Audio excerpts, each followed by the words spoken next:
Great. So my name is Valentine Reiss-Woolever, and I'm a third-year PhD student in the Department of Zoology, working under Dr. Edgar Turner in the Insect Ecology Lab. So today I'm going to be talking about the 5th chapter of my thesis, which is entitled Crop Choice, looking at the social factors that influence oil palm smallholders and their ecological effects.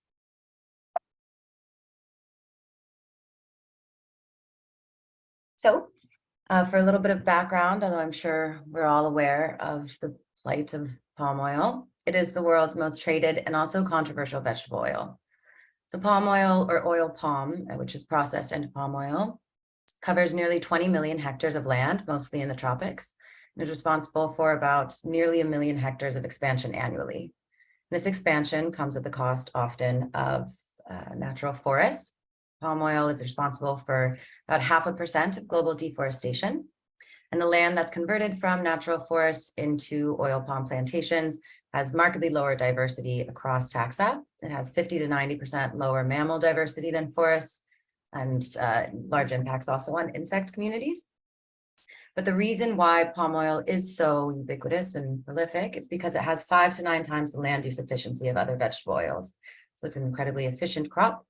And it's also in over 40% of food in UK supermarkets, and also a lot of natural consumer goods, so soaps, etc.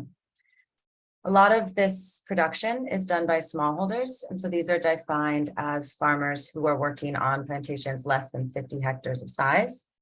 Often these are plantations that are only about 1 to 2 hectares and are backyard enterprises. And these smallholders are responsible for about 40% of global production. That's the group that I'm going to be talking about today. So as mentioned, oil palm plantations do have a lot less complexity and often biodiversity than natural forests, but they are able to have varying levels of habitat heterogeneity. So for any non-ecologists, the definition of habitat heterogeneity is there on the left. It's the diversity and structural complexity of an environmental factors found in an area. So this is about what plant species are growing there, if there's any variations in microclimate in terms of temperature and moisture, and also in terms of substrate. And habitat heterogeneity is influenced by abiotic factors in terms of weather, wind, and topography, and that results in distinct habitats. So you can see on the upper right hand a more heterogeneous oil palm plantation. You can see it looks quite lush, a lot of variety in vegetation. And you can see below that a less heterogeneous oil palm plantation, where it looks quite barren and it's a lot more of what people might think when they're thinking of villainous oil palm. And so the farmers operating on these plantations affect habitat heterogeneity through their plantation management decisions. And this can be done at a landscape or broad scale through riparian buffers, so allowing trees to grow alongside river streams, through allowing tree islands, either planting them or allowing them to remain for connectivity of habitats, or by using agroforestry and intercropping strategies. And at a local scale, habitat heterogeneity is affected by management inputs through vegetation treatment and cutting, in terms of how frequently and intensively herbicide is applied, if they plant non-crop species, such as flowering plants, and also how they treat fallen fronds. So while farmers affect habitat heterogeneity in that way, habitat heterogeneity then follows on to affect the productivity and sustainability of their plantations. So this is a very basic schematic showing that relationship. You can see that habitat heterogeneity's influence on abiotic conditions, available resources, and diversity of niches has influence on the biodiversity and therefore ecosystem functioning of their plantations, which then can have effects on yield and environmental sustainability. So we are talking to a food security network. Yield here is really important in terms of food security and oil palm as a cooking crop. So a little example of that schematic was in our recent work in the 2nd chapter of my thesis, and it showed the relationship between management practices, habitat heterogeneity, and butterfly communities. There you can see a butterfly feeding on the sweat of one of our lab members in the field. And we saw that less herbicide application allowed more diverse understory vegetation, which resulted in a higher butterfly abundance, therefore suggesting this might be a method to allow more sustainable high-yield plantations, as plantation yield was not affected by the lower herbicide usage. But today, I'm going to be talking about intercropping.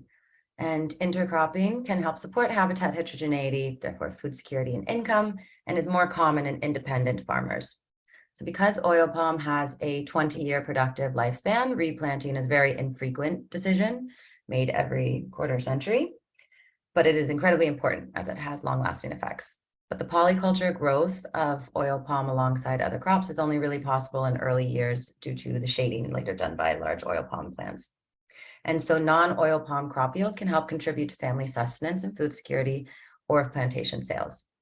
However, growing other crops may affect oil palm yield. It also affects the chemical inputs that are needed for production and also the total plantation profitability.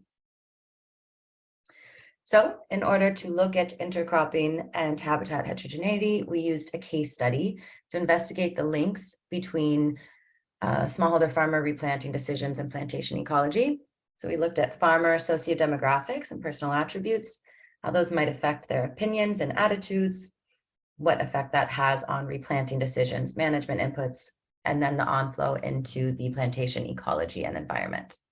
We had two main questions in this. This was also the first studies done on these sites. So it's a bit of a scoping exercise, trying to investigate what interesting links might be there. So the first question is, which socio-demographic and attitude factors influence smallholder farmers' decision to replant oil palm as a mono or polyculture? And the second is looking at what are the differences in management inputs and the environmental features between these plantations. And so to do so, we worked with independent farmers in peninsular Malaysia. Malaysia is responsible, as I'm sure you all know, for over 30% of global palm oil supply. So this is a really big area. We had mature monocultures, which are 15 to 22 years old and they're oil palm only. We then had immature monocultures, which are 4 to 7 years old, only oil palm, and then immature polycultures, which are in the same age range as the monocultures, but have over 10% of non-oil palm crop. So this is most commonly bamboo, banana, tapioca. And in order to carry out these surveys, a collaborative and inclusive design was really crucial.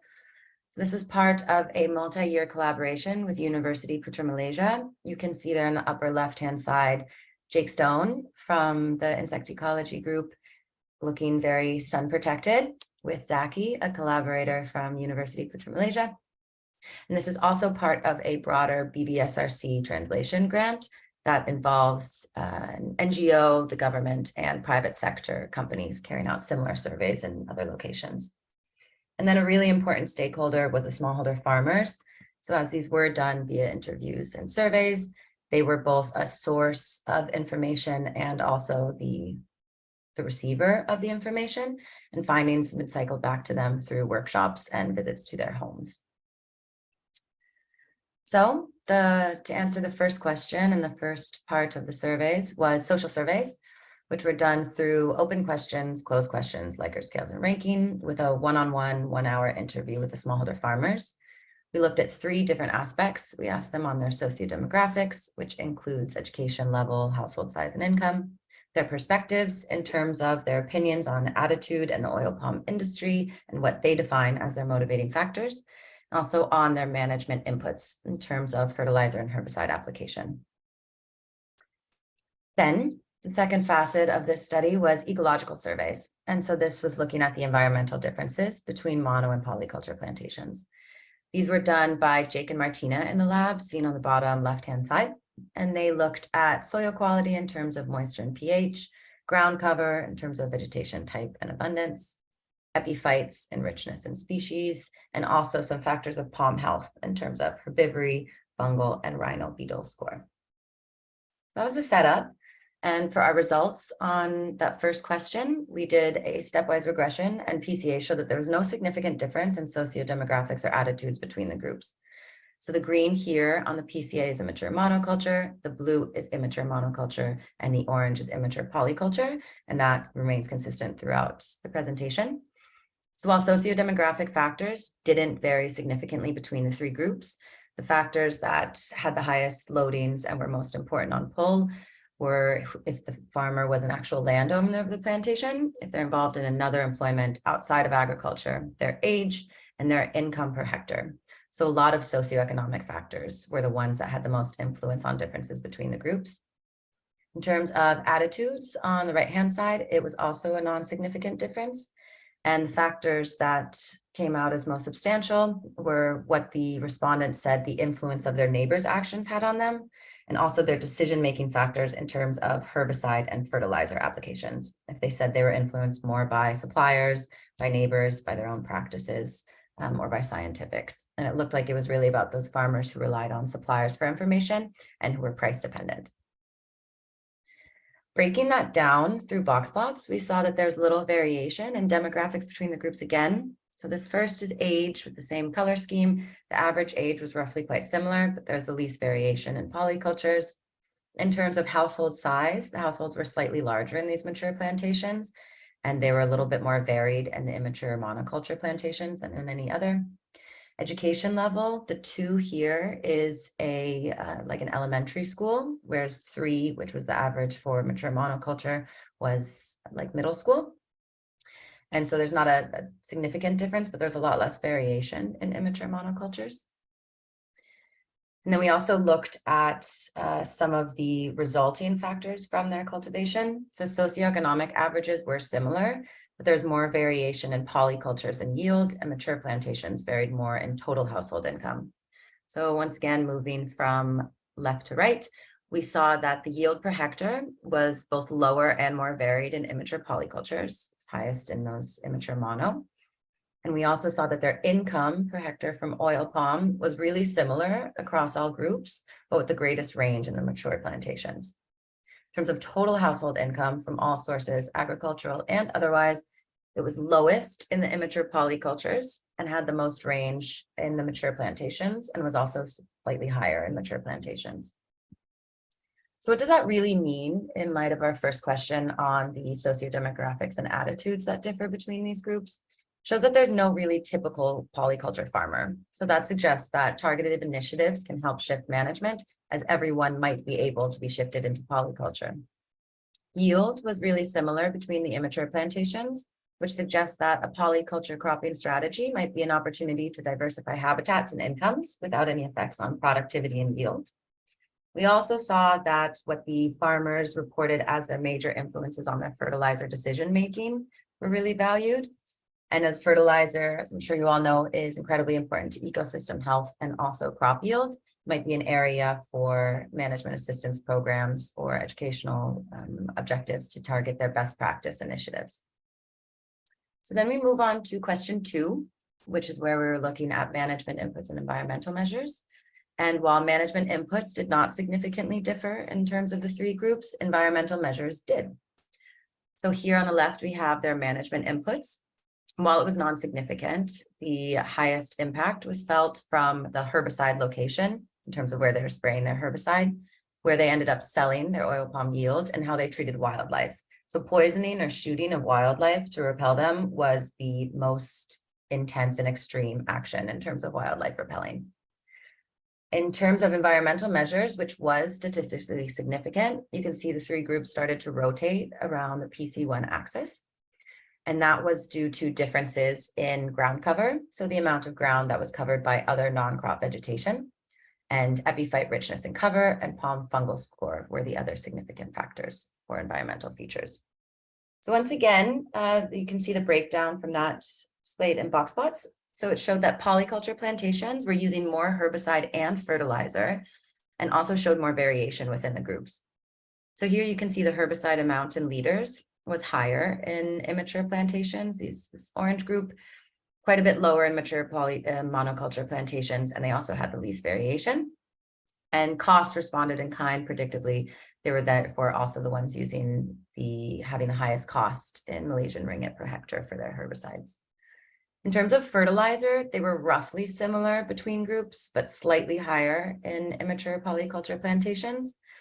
When you look at the actual cost that they were paying per hectare, though, the fertilizer cost was quite a bit higher in immature polyculture plantations. Next, when we look at the environmental features, the only significant relationship between the groups, we saw that the ground and soil features were quite similar. So soil moisture was roughly similar across the groups, as was soil pH. They were all near neutral. In terms of bare ground cover as a percentage of ground cover, That was highest in polyculture at around 30% and lowest in the mature plantations at less than 20. In other environmental features, we saw that mature plantations predictably had more epiphytes and different pests affected different plantation types. So on the left, we have our epiphyte richness that was, as expected, higher in mature monoculture plantations and lowest in those immature polycultures. In terms of their palm herbivory score, the highest amount was on immature polyculture plantations with a lot less variation in the monocultures. Fungal score, there was the least fungal score per palm for mature plantations, and both polycultures had a similar amount of variation and similar fungal scores. When we're talking about rhino beetles, which are one of the major pests of palm oil plantations, you can see that rhino beetles were most prevalent in the immature monoculture plantations, and the mature plantations and polycultures actually looked quite similar. So what does this actually mean in terms of the differences in management inputs and environment in these two growth strategies? We saw that management inputs don't differ significantly. And this suggests that farmers might be treating the plantations the same, even though the requirements are different. So for example, in a polyculture, one of the things that's been suggested in oil palm as a benefit of polyculture is that you have to apply less herbicides. And farmers in polyculture are often applying more herbicides. So perhaps that means even though they're planting in a different way, they don't know how they should manage that plantation differently. So this is another key area for training on best practice. Along a similar vein, we saw that while environmental features differed, their management wasn't changed. So they might be aware of the amount of inputs that are actually required. So those farmers who have less bare ground might actually be needing less fertilizer, but they're applying the same amount. And this would be negative for both the profitability of their plantation and could have negative environmental repercussions. We also saw that different pests were affecting different plantations, which shows that the ecosystem dynamics are being affected, although we might not have been able to pick that up on this survey. However, some surveys done by Martina in the lab showed that while plantation type didn't necessarily affect biodiversity, environmental features did. So this was done on butterflies in the same plantations across the three gradients in Malaysia. And so there's no difference between the polyculture and monoculture and butterfly richness or density, but certain habitat features were quite important. So that was really understory vegetation, as we also saw in that previous paper, and host plant presence. So it's showing that ecosystem services and biodiversity are being affected by environmental features, and also therefore suggests that we might be able to support biodiversity without sacrificing yield through these polyculture plantations or by increased understory vegetation presence. And so altogether, the conclusions and implications for that is really just pointing to that targeted initiatives can help shift management practice, as there are no standard polyculture plantations. It's debatable if a polyculture is the optimal growth strategy, and that's something that we should be encouraging in smallholder farmers. It's an area that definitely has a lot of opinions and needs some further studies. But we also saw that oil palm yield might be maintained well in polycultures, which then has it as a viable option to diversify habits and food systems, especially in the eye of really volatile oil palm prices in recent years. We saw that socioeconomics and understory management are consistently relevant in those PCAs, even in non-significant relationships. And this was similar to the work in that aforementioned BBSRC grant that we did in Indonesia and Malaysia. We also saw that socioeconomics are the deciding factors for a lot of smallholder farmers' decision-making, which of course makes sense. And that understory management in terms of herbicide was consistently a factor that had a large effect on plantation. So this showed that farmers might need just more information on how to adjust their inputs to their particular plantation needs.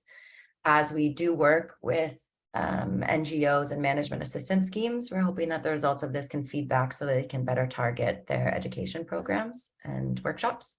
We are needing more studies on the effect on ecosystem services. And while we didn't see a significant effect on a lot of habitat features, and Martina didn't on butterflies either, would be interesting to see how ecosystem services and more invertebrate biodiversity is being affected. So then last, there's the acknowledgements. So this was the work of the insect ecology group with Ed, Martina, and Jake. We also had our UPM collaborators, Dr. Badro Lazar and Zaki. This was funded by BBSRC and the Gates Cambridge Trust. Then also a big thank you to the smallholders of Banting, some of whom we are pictured with there on the left. Thank you. Thank you. Thank you so much. I really don't know how you're going to do a 3 minutes flash presentation of this amazing work at the symposium, but I'm really impressed. It's fantastic. Just a very quick question I wanted to ask you. Have you found resistance among the smallholder farmers, and is there a cooperative that assists smallholders in coming across the educational material and training, and really kind of communicating that all these techniques are not going to disadvantage them, but is really going to help them? Yeah, so for the first question about any resistance in smallholders, in my first field season, I had just come from working in Latin America with smallholders that have what I've noticed is a slightly different attitude towards nature. And I thought it was a very simple suggestion when they were clearing leaf litter, just to like low-hanging fruit, guys, leave the leaf litter. It's less work for you. It's going to help you out in terms of your inputs. And had a smallholder farmer remark that he wouldn't, regardless of the benefits, because he didn't want to be seen as like dirty or lazy by his neighbors. And so I think that really shifted my understanding in terms of what are actually helpful management suggestions and how important it is to consider their social context. Jake, who's actually in this call, would have a bit of a better say on any pushback in terms of management suggestions, because I was not there for this past field season during my intermittence. In terms of connections to information, a lot of these smallholder plantations are part of, not these ones, these are independent, but across Malaysia and Indonesia, a lot of them are part of nuclear states, which means they're related to a larger industrial plantation. And that's because in Indonesia, industrial plantations have to have at least 20% of their total yield represented by managed smallholders. And so those smallholders are automatically incorporated. They're given land by the government and they're incorporated into any workshops and knowledge transfers that the industrial plantations are doing. I think one of the findings that we've recently seen in that like kind of bridges together those two questions in terms of resistance and access to information is the work with Wild Asia, which is where we saw that a lot of the smallholder farmers that are supposed to be on their organic operation are actually using more herbicide than farmers who are not involved in like quote unquote organic growth at all. So clearly there is some resistance, but as these are also self-reported surveys, we aren't sure if that's resistance for a reason or if it's also that they're just not exactly sure how much herbicide they're applying and they're overestimating. So that is an area to research further. Right. Yeah. Yes. Exactly. But I'd like to let others ask questions or make comments, given the group that we have today. Please.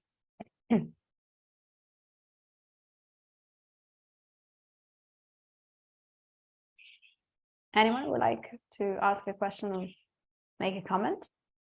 Oh, I think Martin was trying. Yeah, sorry. Okay. Valentine, that was very interesting. Thank you very much. I've got quite a few questions. Some just clarification, and some comment, if I may.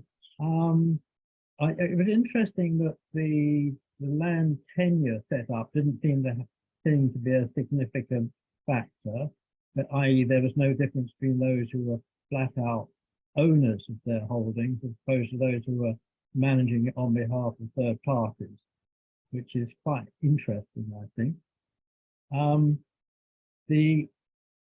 The fertilizer, I mean, I think you pinpointed fertilizer as a key variable, and that's always been my experience, because the seed story has always been that when you're comparing smallholders with, say, commercial estates, the smallholders always use less fertilizer when the estates will consider optimum, because the latter is always trying to encourage the former to use more, so that there's more deliveries to the mill. So fertilizer is quite important. Did you find, I wasn't sure if I understood the relationship you found between the intensity of fertilizer application and your index of biodiversity? Was that a significant? Obviously, herbicide is a significant factor. Was fertilizer per se a significant correlate? So my surveys didn't follow on to biodiversity. That was work done by Martina on butterflies.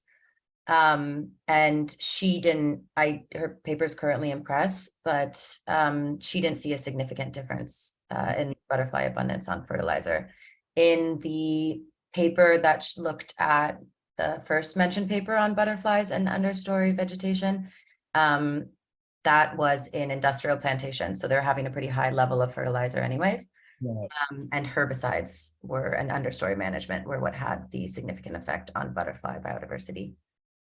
I know we saw in the BBSRC grant that was with nuclear estates from Sinarmas, that the smallholder farmers were applying, the ones that were fully managed and part of a nuclear estate were applying significantly more fertilizer than independent farmers, and they were on par with the regulations that were set out by Sinarmas and the guidelines that they advised on. But Yeah. that doesn't follow through to biodiversity yet. Yeah, I guess that might have been part of their contract, so to speak, with the nuclear estate. Did I understand you correctly to say that you were looking at across these three treatments, if you like, not treatments really, the status of the mature, the immature monoculture, and the immature polyculture. Was there a suggestion that there was an estimate of yield across all three, which of course leads to the question of how you assess potential yield in the immature plantations? What was the method there? What was the method for capturing yield? Yeah, if you were, because obviously immature plantations are not fully yielding, so you have to make some kind of projection or assessment of what maybe you were measuring growth of girth of the plant, or Well, so these immature polyculture plantations weren't that immature, or the immature plantations, they're 4 to 7 years old. so you'd be having a few years yield. Yeah, so there's a few years yield, and it's the farmer's self-reported value. Yeah. Yields like in the past harvest, in the past year drawn out, and then taking that as their annual yield. Yeah, because with the mature plantation, you get a high yield anyway. Because, Yeah, it's also, I think, one of the things that I realized more with doing social surveys like this is the need for better record keeping for smallholder farmers, as a lot of the farmers don't have any distinct record keeping. Yeah. So it also, like, it's a real caveat to any study done this way, because you really hope that they know what their yield is, but they might not. I also don't know how many kilos of rice I've eaten in the past year, you know, it's hard to say. Yeah. And we also noticed with NGOs and with the private sector, there's also a lack of proper record keeping, where the management assistance programs don't actually know how much yield their smallholders have either, because we were trying to cross-reference it with them. So there is an element of maybe not prediction, but perspective, I guess, and a bit of guessing on their part. Yeah. Okay, thank you. Yeah, difficult to manage it, definitely. Thank you, Martin. Any other comments or questions?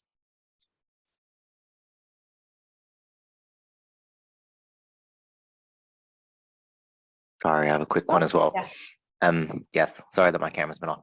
I was wondering if, in addition to, well, I mean, this is very anecdotal, but when I think, for instance, if I were to have a farm, I wanted to grow polyculture, it might be influenced somewhat simply by whatever food I immediately need in that area. Was there any indication of that?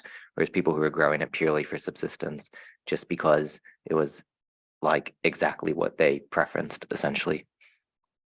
Yeah, so the surveys didn't differentiate between farmers that were selling for subsistence or for market sales. as they were such small percentages in a lot of them, like I think the plantations have changed a lot since my first field season, but 10% is just not a lot when you're talking about a hectare. Like that's not a lot of pineapple. It's not a big market crop. So there also haven't been surveys done to see which crops do and don't affect oil palm yield and might be most viable to grow in a polyculture. But I think those are probably like follow-on surveys when we have a bigger number of polycultures. This was only 6. Yeah. And were they growing, sorry if you said this and I missed it though, were they growing those other crops then mostly to sell at market, or were they growing them for themselves? We didn't differentiate between them. Okay. I think Jake might know because he was actually there. Mhm. Yeah, I'm pretty sure. In fact, I'm not actually sure. I think 100% of them, or at least a large percentage of them, were definitely to sell at market rather than for self-sufficiency. Thanks. I'm sure that, as you can see, the link I'm forming here is like in the farms I work in West Africa, where it's entirely based on basically what they can grow for their own food for the next year. So I was wondering how similar it was. But yeah, it's interesting. Thanks.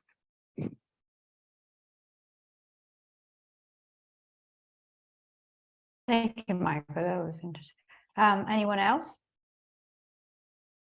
Because you were talking about the food security, and I mean the the production of other types of food.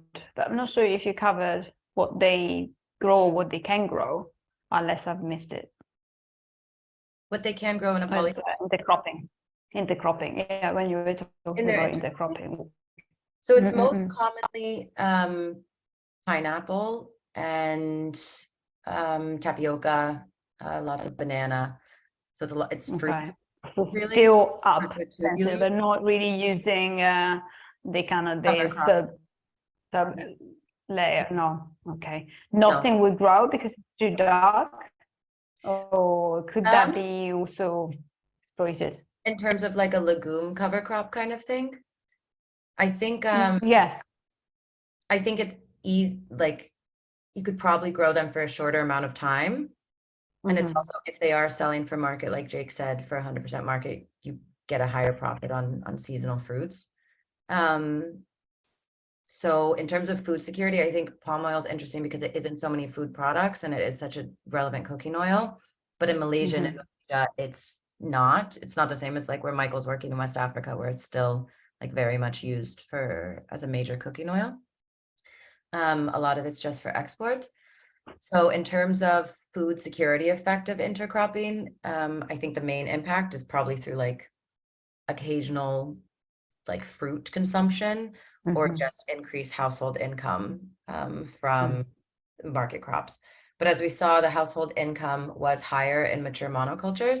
And I think that's actually because they're involved in other industries. That was also one of the significant factors, was if the farmers are involved in other industries. And so because there's less inputs needed, you have to farm less actively. You don't have to be doing as much cultivation. They're able to work in other industries, like they're mechanics or teachers. Oh, right. They're not actually, a lot of the smallholder farmers aren't actually farmers. I also found that strange in like that it's predicted kind of in a nuclear state because they don't apply any of the inputs themselves. But even in a lot of independent plantations, they're smallholder farmers, but not in the way that I would have thought from Latin America. There's not a huge connection to the garden. And sometimes harvest is done by a larger plantation manager. They're not actually making any decisions. So even though they're called smallholder farmers, they're not really doing any farming. Right. So that And then how small are we talking about when we talk about smallholders? so these are the size of the land. So these are all like an average of 1 to 2 hectares. So small. And the one thing is that when they have higher household income and like move into a new social status, they often buy multiple plantations in like outskirts of land and get a manager to own it. So there's some smallholder farmers where every plantation is only 0.8 hectares, but they own like 150 of them. Those aren't included in this because I don't consider those smallholder farmers anymore. They're like industry titans, but they technically are. Okay, yeah, I understand. Yeah, I think if I can make a comment, that's interesting. And I suspect in Malaysia, you've got a much tighter, more accurate relationship when it comes to different forms of land ownership being recorded. Whereas in Indonesia, it's notoriously difficult to find out who actually owns the land. Someone else is farming it, someone else has allegedly got a bank account, but someone else also owns it. And that would be an interesting area to look at. Because, but I think in Malaysia, everything is a little bit more, little bit tighter and straighter, I think, when it comes to the three-way relationship between the borrower, the owner, and the actual farmer. It was difficult enough when we were initially looking for plantations, when Jake and I went out the first time to try to find farmers to work in this area, because like nothing had been done with these smallholders. Yeah. Literally drove around in a truck looking for polyculture plantations, and then would have to knock on nearby doors to try to figure out who lived there, and then follow them around. And they're like, it's a guy in a blue shirt. You're like, where does he live? Yeah, it's the best way of doing it. Right, can I just ask a matter of interest? Is the Felder scheme still operating in Malaysia? Yeah, it is. So And these are, were any of your farmers part of that scheme? these ones weren't, Yeah. with like on purpose. I mean, they're reported as not being a part of it, but it's also like Felda is for land delegation, and then they often don't have anything to do with it after they're like given a land title. Or they're like connected then into a nuclear estate through it, or made independent. So there's a potential that some of them got their land from Felda and just aren't participating in it now, so haven't designated themselves as such. Right. But in Banting and like in Peninsular Malaysia, it's responsible for like a huge amount of how the smallholder farmers got their land, or they bought it from someone who got it from Felda. So like ipso facto, they kind of got theirs from Felda too. Yeah. Interesting.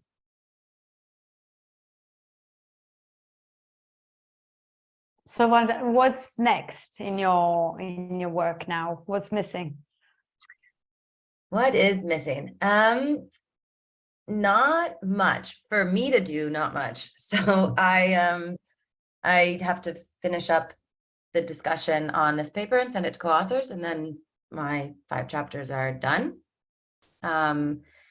And will be in press by the time of my thesis submission, which is exciting. It's moving quickly.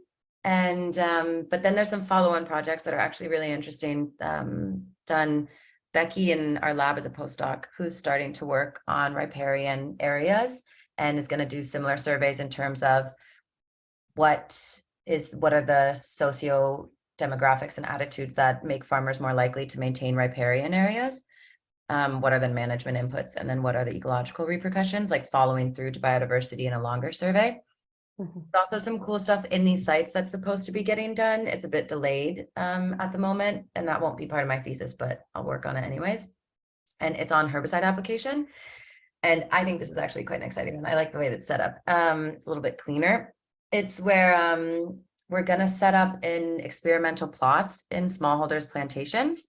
And we're going to speak to them before the treatments are put in, about their opinions on herbicides, if they think they're good or bad, or how much do they help yield, how much do they affect biodiversity. And then we're going to do a treatment of like high herbicide usage on half the plantation and reduced on the other. After a couple months, before we give them any of the results on biodiversity and yield and ecosystem, we're going to ask them again their opinions on what they think herbicides do, to kind of determine what they've been observing and how accurately they have. And then we're also going to present them with the results on how the herbicide has affected their yield and their profitability and the biodiversity, and then ask them again for their opinions. So it's kind of purely social, it's sharing ecological results to try to get social surveys out of it, which I think is really interesting, because I still don't fully understand how I still don't at all understand how these smallholders think and how they're actually receiving information. And it's going to be findings from that butterfly paper and the BEFTA project, which are on industrial plantations in Indonesia. So carrying through the findings from industrial sites to smallholders and figuring out the manner in which you can convey those findings with the most relevance. Is it through demonstrations Is it through just telling them the income effects it'll have? Mhm. And what are the strategies for it? Are there many researchers in Indonesia, for example, who work in this area?